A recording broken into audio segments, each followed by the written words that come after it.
Ada seorang pribadi dalam perjanjian lama yang 13 tahun dia tidak ngalamin dengar suara Tuhan, padahal dia orang benar. Namanya siapa? Abraham.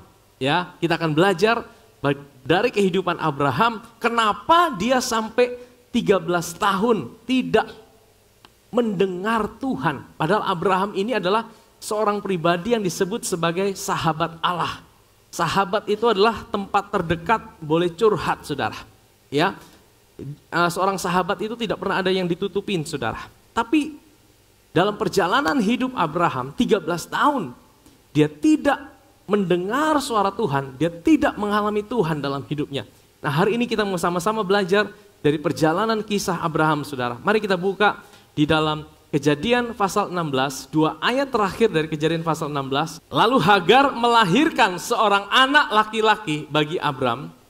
Dan Abram menamai anak yang dilahirkan Hagar itu siapa?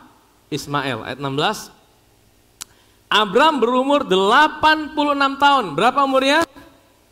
86 tahun ketika Hagar melahirkan Ismail baginya. Nah, terus kemudian setelah ini langsung pasal 17, saudara. Ketika Abram berumur berapa?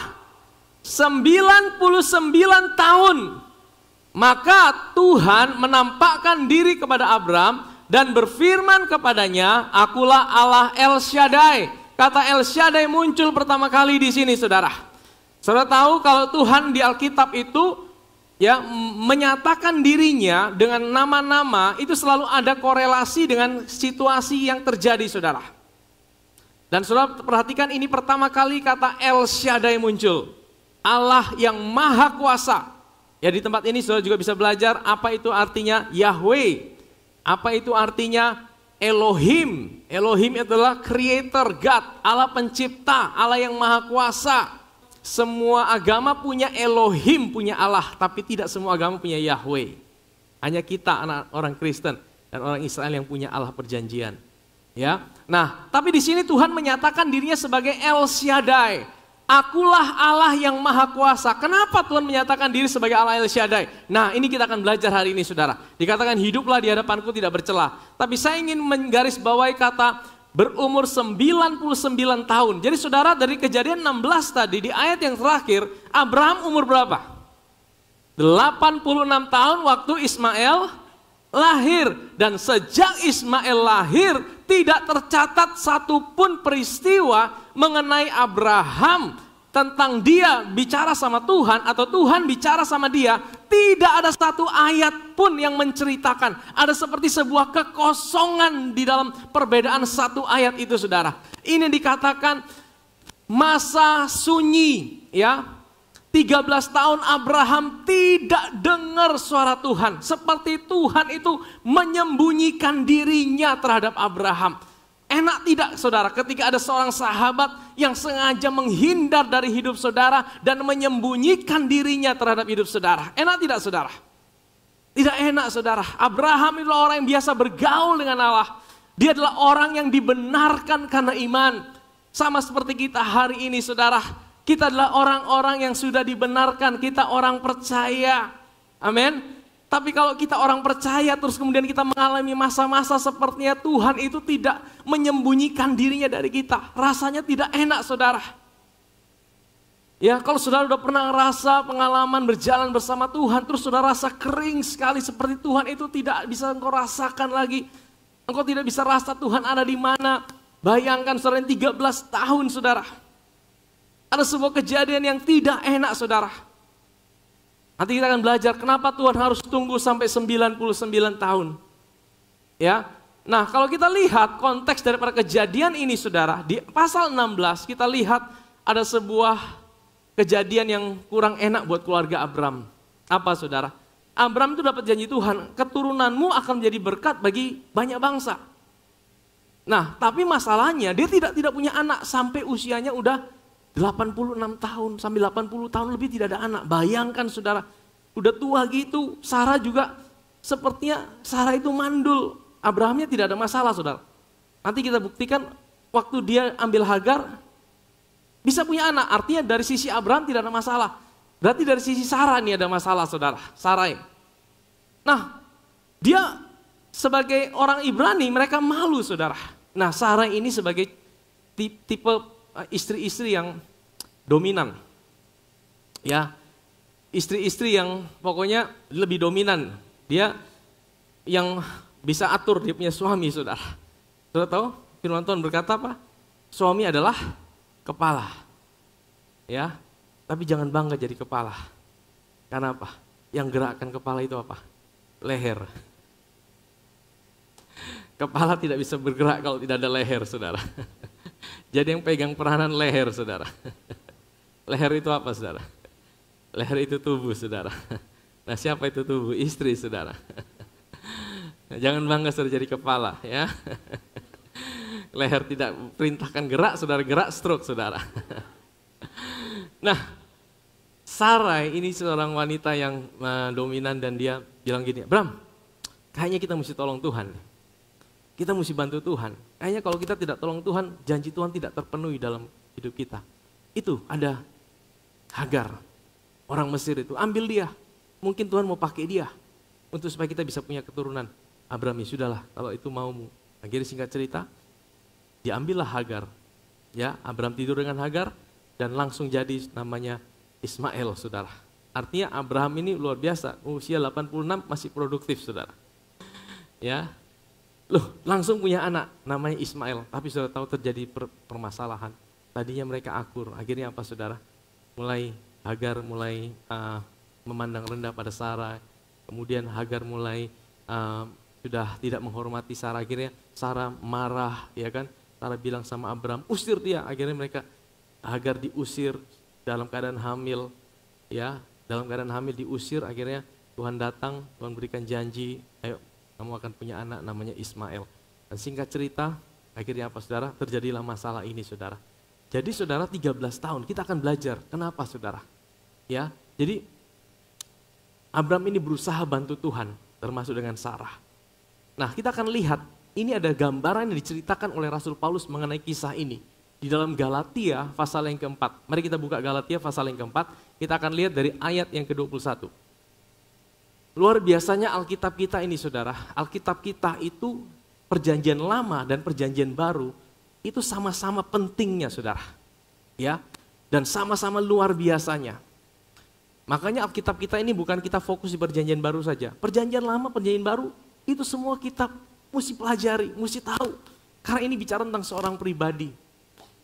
Di dalam perjanjian lama ada kisah-kisah, perjanjian-perjanjian, tapi itu bicara tentang sesuatu yang disembunyikan di situ. Nah, di perjanjian baru itu disingkapkan lebih jelas lagi, saudara. Makanya kita mesti mengerti ini, saudara. Ya, Alkitab kita itu sungguh luar biasa. Nah, kita akan lihat bagaimana Paulus jelaskan kisah itu, saudara, tentang Hagar dan Sarah di dalam Galatia pasal 4. Katakanlah kepadaku, hai kamu yang mau hidup di bawah hukum Taurat. Jadi latar belakang kitab Galatia ini adalah surat Rasul Paulus, surat penggembalaan Rasul Paulus kepada jemaat di Galatia.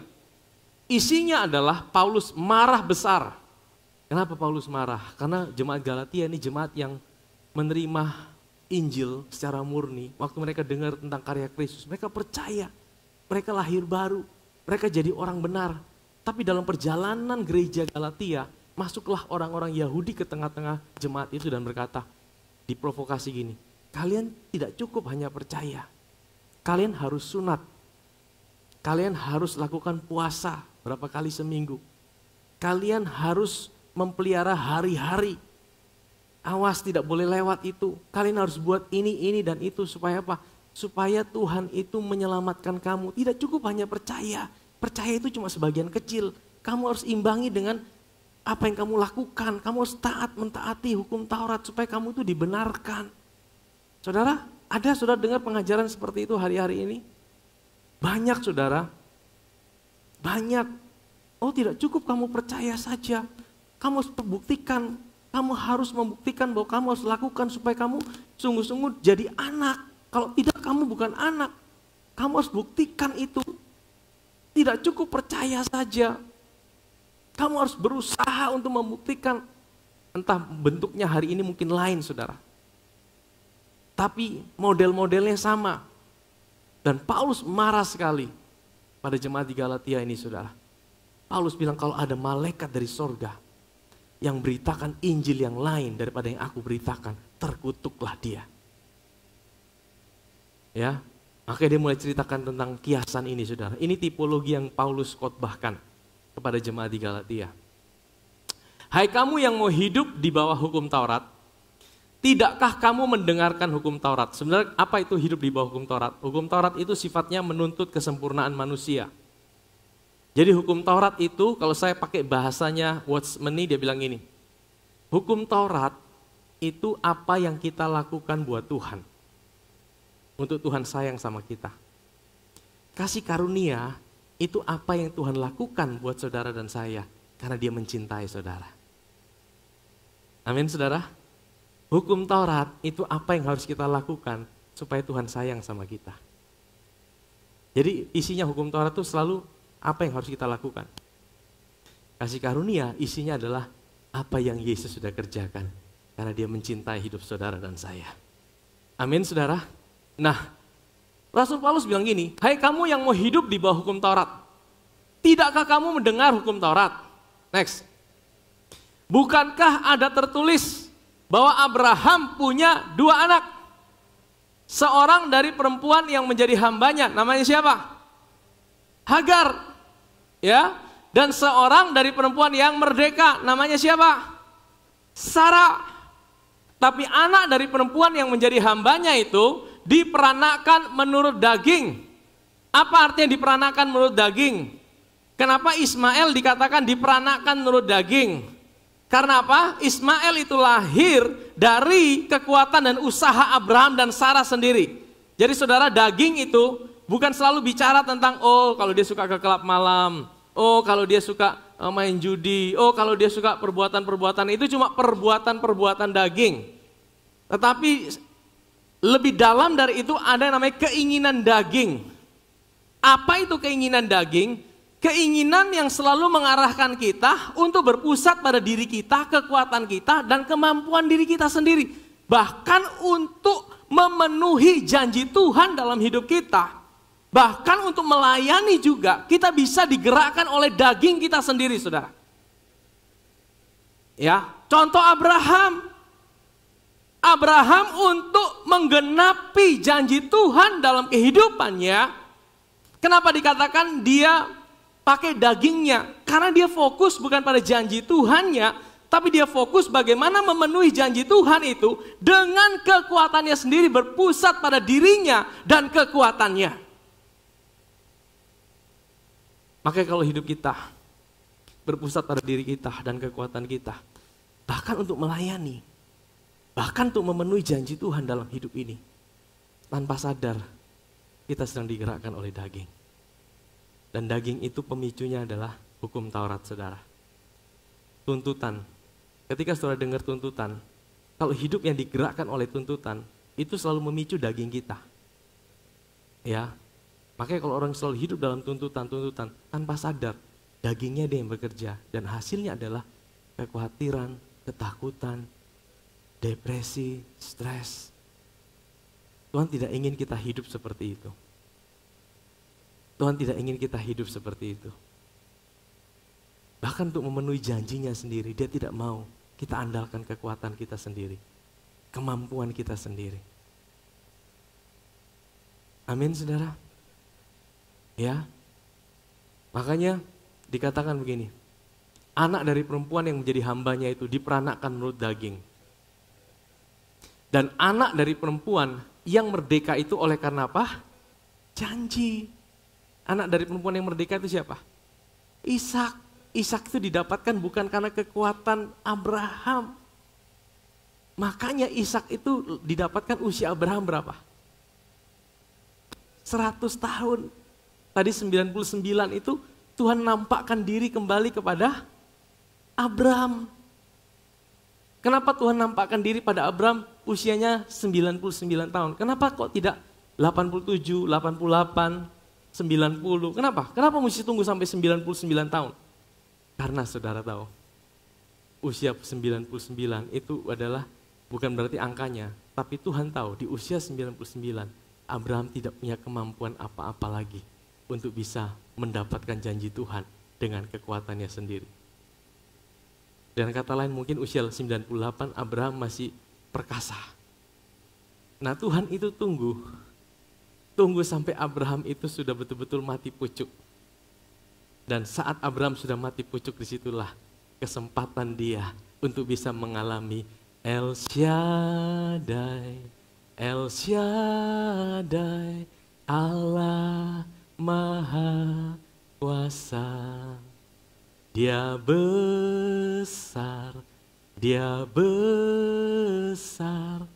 El Shaddai mulia. Kenapa Tuhan nyatakan dirinya sebagai El Shaddai? Maha kuasa, bukan cuma kuasa. Kalau dia berkuasa, pasti dia cuma berkuasa di beberapa area tertentu. Tidak ada orang bisa berkuasa di semua area. Ya, pasti ada area-area di mana dia lemah.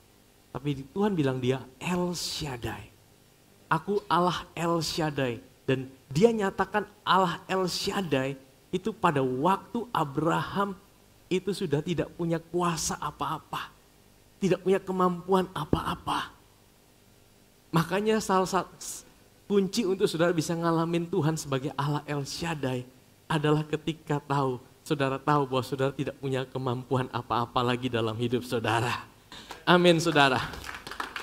Ketika saudara tahu bahwa saudara tidak punya kemampuan apa-apa lagi dalam hidup saudara. Kenapa Tuhan tidak menampakkan diri padanya usia 90 tahun? Mungkin dia masih punya kekuatan.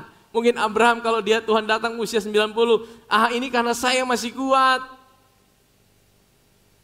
Tapi Tuhan datang di usia 99 tahun. Firman Tuhan berkata, Abraham sudah mati pucuk. Abraham sudah tidak mungkin. Di saat tidak mungkin itulah, di situ kuasa Tuhan dinyatakan. Kalau hari ini, engkau belum sampai di titik di mana engkau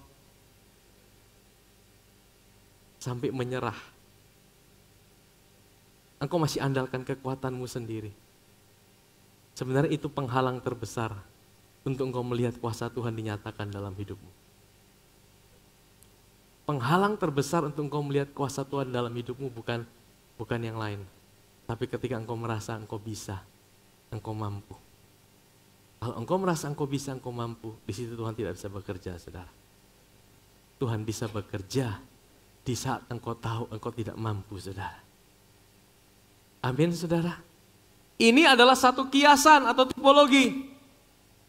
Ya, sebab kedua perempuan itu, Hagar dan Sarah, itu adalah dua ketentuan Allah. Apa ini dua ketentuan? Dalam bahasa Inggrisnya dikatakan, ini adalah covenant-nya Tuhan.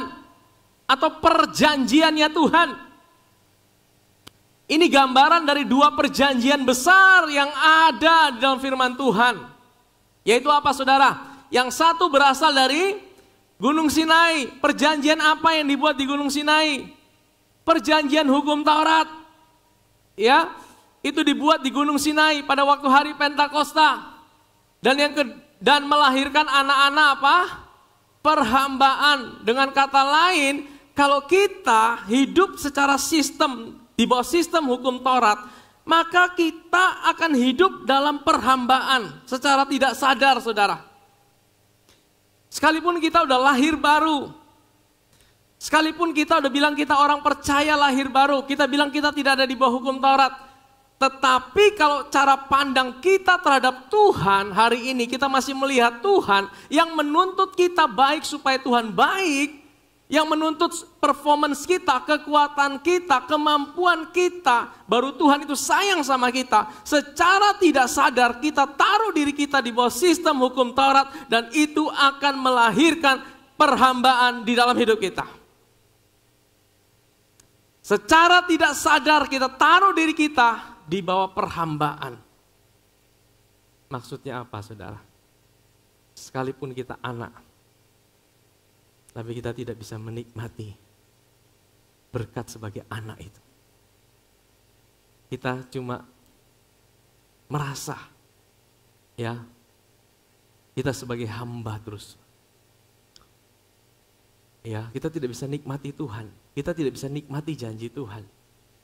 Kita tidak bisa nikmati, bahkan kita dibuat mungkin bisa frustasi dengan keadaan kita tidak bisa sadar akan Tuhan. Karena apa? Kita salah sistem. Kita masuk sistem yang salah dalam hidup ini. kita taruh diri kita dari sistem yang ada dari Gunung Sinai, itulah melahirkan anak-anak perhambaan. Itulah Hagar. Next.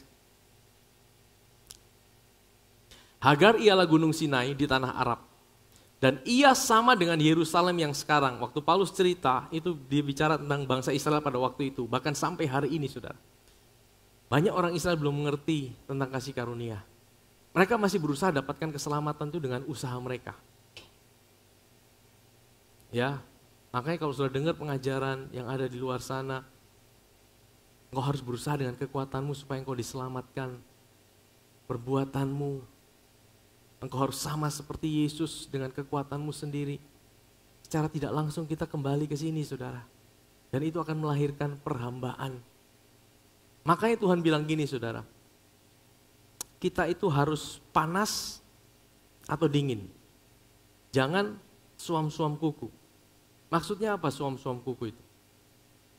Dulu saya pikir suam-suam kuku itu ya kalau kadang-kadang saya ingat Tuhan, kadang-kadang saya lupa Tuhan, kadang-kadang saya mau datang ke gereja, kadang-kadang saya tidak mau datang ke gereja. Terus waktu saya dengar suam-suam kuku, kalau mau baik-baik sekali, kalau mau jahat-jahat sekali. Ya sudah, saya tidak mau ke gereja sama sekali. Ya udah, saya mau jahat-jahatnya. Ternyata bukan itu, saudara. Bukankah lebih baik kalau kita masih terus datang pada Tuhan, sekalipun kita gagal, sekalipun kita mungkin lemah, kita terus datang sama Tuhan, itu jauh lebih baik. Suam-suam kuku itu gini, saudara. Tuhan bilang kalau mau panas-panas sekalian, maksudnya apa? Panas itu apa? Kalau mau hidup di bawah kasih karunia, sungguh-sungguh di bawah kasih karunia, engkau sadar bukan dengan kekuatanmu. Itu panas, kasih karunia itu panas, saudara. Dia buat kita, hati kita berkobar-kobar.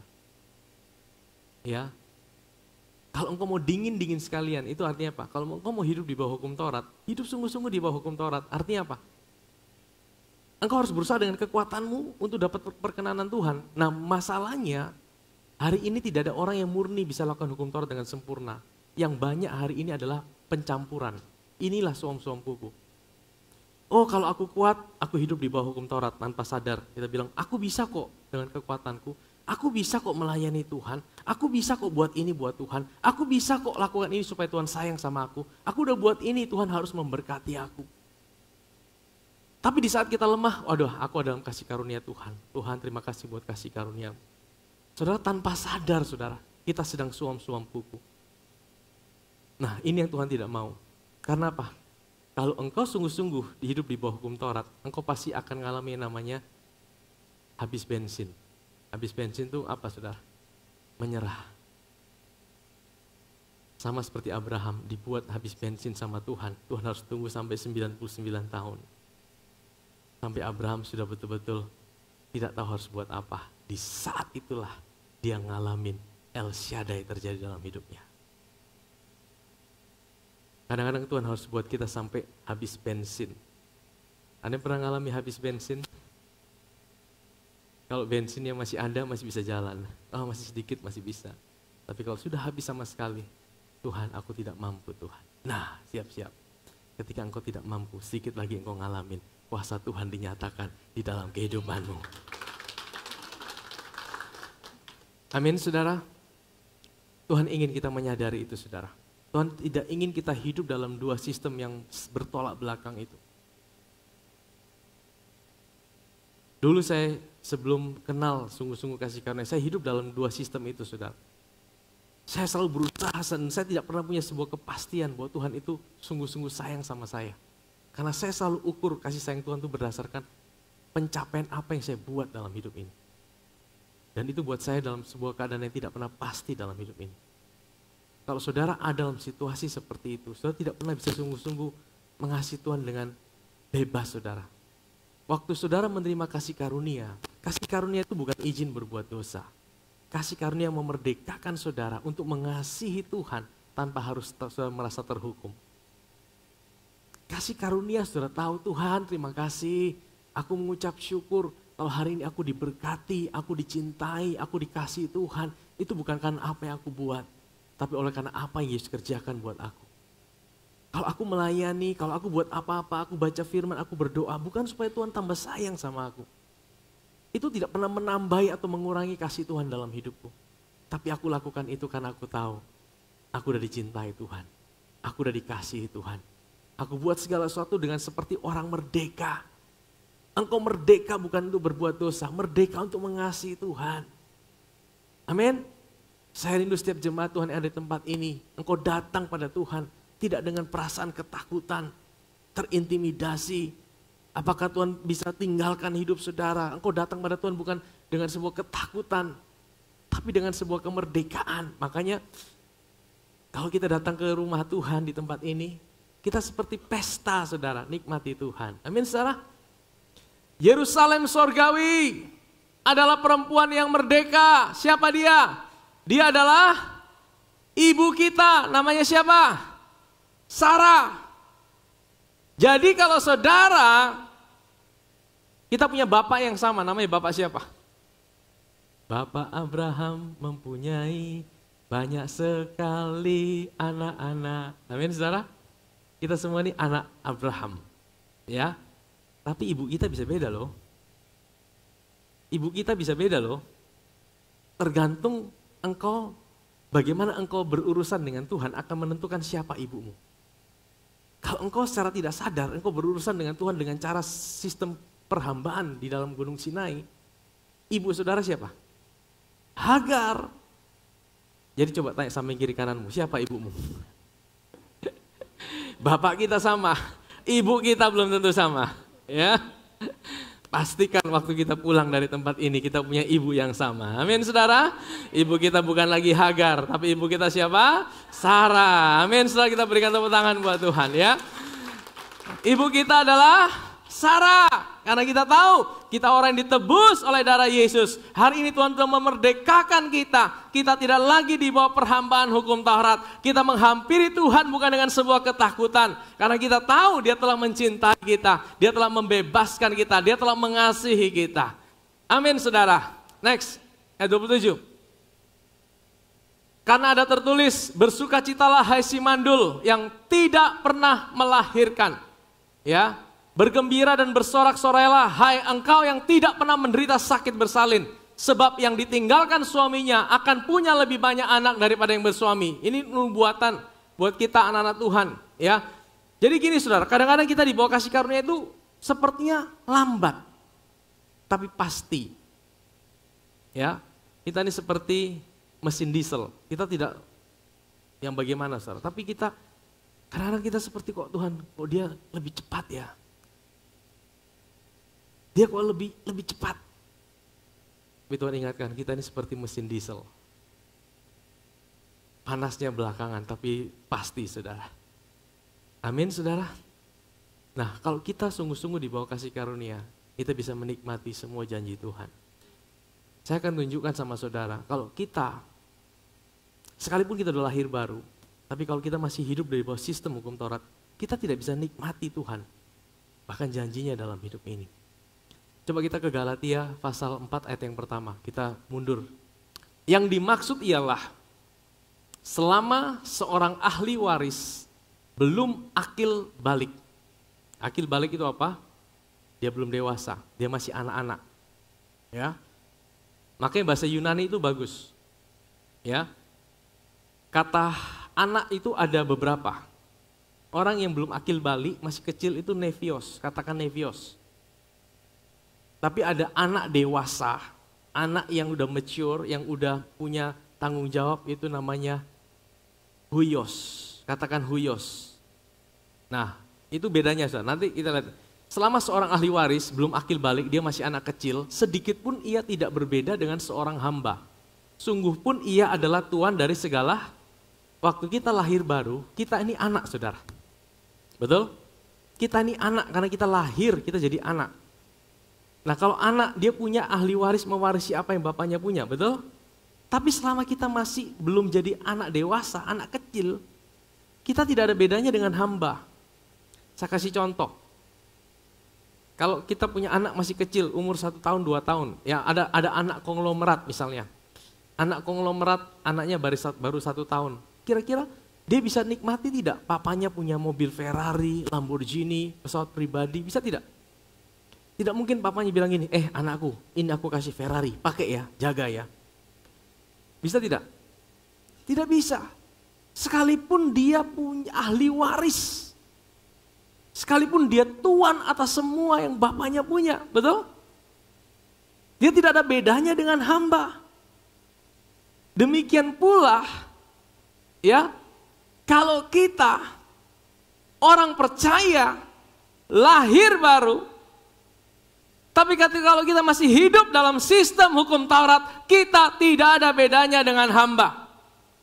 Dan kalau dikatakan kita tidak ada bedanya dengan hamba, kita tidak bisa nikmati itu. Tapi kalau kita tahu waktu kita lahir baru, kita bukan lagi anak kecil, tapi kita adalah huios, katakan huios. Nah, saya tunjukkan ya, ini ada bahasa Yunani ya. Ini huios, ini adalah anak besar ya, mature. Dia itu udah siap untuk pegang tanggung jawab. Dia bisa kendalikan bisnis papanya. Dia bisa dipercaya untuk mengelola apa yang papanya punya. Papanya punya Ferrari, Lamborghini, dia bisa bawa. Dia bisa jaga, dia bisa rawat, dia bisa nikmati apa yang papanya punya. Itu huios. Tapi kalau nevios, coba nevios. Nevios itu infant, babe, child, anak kecil, little child. Ya, makanya kita mesti tahu, kalau kita lahir baru, sebenarnya Tuhan sudah jadikan kita huios. Tapi kalau kita tidak tahu dengan cara apa, kita taruh diri kita di bawah sistem hukum Taurat tanpa sadar, kita jadi seperti nevios, kita anak kecil, dan kita tidak bisa nikmati apa yang Tuhan kerjakan, sediakan buat hidup kita. Amin saudara. Tetapi apa kata nats kitab suci? Usirlah hamba perempuan itu beserta, sebab anak hamba perempuan itu tidak akan menjadi apa? Jadi kalau saudara hidup dalam sistem perjanjian Hagar, hukum Taurat, kan yang lahir adalah Ismail.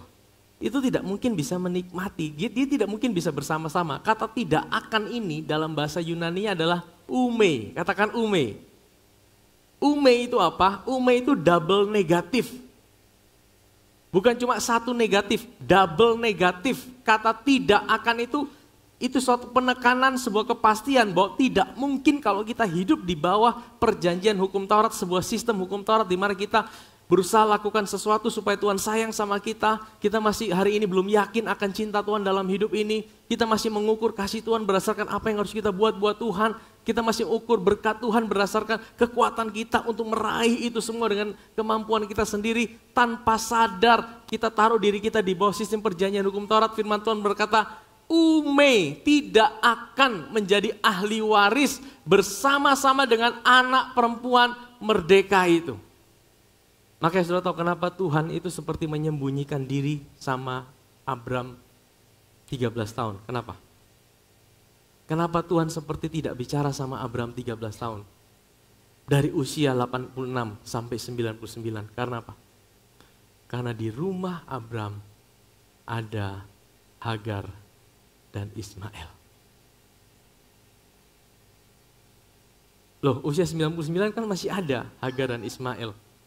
Iya, masih ada, tapi Abram sudah tidak punya kemampuan lagi. Abram sudah menyerah dalam hidupnya. Abram sudah sampai titik di mana dia tidak punya kemampuan apa-apa dari dirinya sendiri. Saudara, Tuhan akan tunggu sampai diri saudara tidak mampu dalam hidup ini. Sampai engkau bilang, aku tidak punya kuasa Tuhan. Aku tidak mampu dengan diriku sendiri. Tuhan tidak mau saudara, kita fokus mengandalkan kekuatan. Kadang-kadang kita bisa juga seperti Abram. Kita dapat janji Tuhan, tapi kita berusaha dapatkan janji itu dengan kekuatan kita sendiri. Contoh gini, kita dapat janji Tuhan, wah kamu akan dibuat Tuhan begini-begini. Terus kita ngalami masalah nih, janji Tuhan kok belum terjadi ya. Lagi kita mulai lihat orang-orang, wah kayaknya Tuhan bisa pakai dia nih untuk tolong saya. Akhirnya apa saudara? Kita mulai approach, kita mulai berusaha dekatin orang itu. Tapi sebenarnya pengharapan kita bukan sama Tuhan, tapi sama orang itu. Ada yang pernah ngalamin seperti itu? Tidak ada tempat ini ya. Kadang-kadang Tuhan tegur, jangan andalkan manusia. Bahkan untuk hal-hal yang baik sekalipun, jangan andalkan manusia. Kita tetap semua bergaul dengan baik, tapi mata kita harus tetap tertuju sama Tuhan. Kalau Tuhan yang gerakkan orang-orang itu lain cerita. Tapi kalau kita yang berusaha, kayaknya Tuhan akan pakai orang itu tuh. Dia punya kemampuan itu kayaknya. Wah, sudah saya dekatin dia. Biar Tuhan jamah hatinya Tuhan. Mungkin ini jalan Tuhan. Tuhan pakai dia untuk jawab doaku. Kadang-kadang kita bisa kecewa, saudara. Kadang-kadang kita bisa kecewa. Ya, karena apa? Kita berusaha atur Tuhan. Bahkan untuk dapatkan janji Tuhan dengan kekuatan kita sendiri. Dan Tuhan ajar. Sampai engkau tidak mampu. Sampai satu titik bilang, Tuhan, aku tidak bisa andalkan yang lain. Baru Tuhan bilang, aku Allah Maha Kuasa dalam hidup. Aku El Shaddai. Kembali ke Kejadian, kita akan tutup di sini. Ketika Abraham berumur 99 tahun, waktu dia sudah mati pucuk, waktu dia sudah tidak punya kekuatan apa-apa, waktu dia tidak bisa andalkan siapa-siapa lagi. Nah, Tuhan bilang, Tuhan menampakkan diri kepada Abraham dan berfirman kepadanya, akulah El Shaddai. Hiduplah di hadapanku dengan tidak bercela. Ini bahasa Indonesia kurang tepat, saudara. Harusnya bahasa Inggrisnya dikatakan ini, walk before me and be blameless. Walk before me itu artinya apa? Berjalanlah di depanku, maka engkau akan bisa tidak bercacat, bercela. Ini beda, saudara.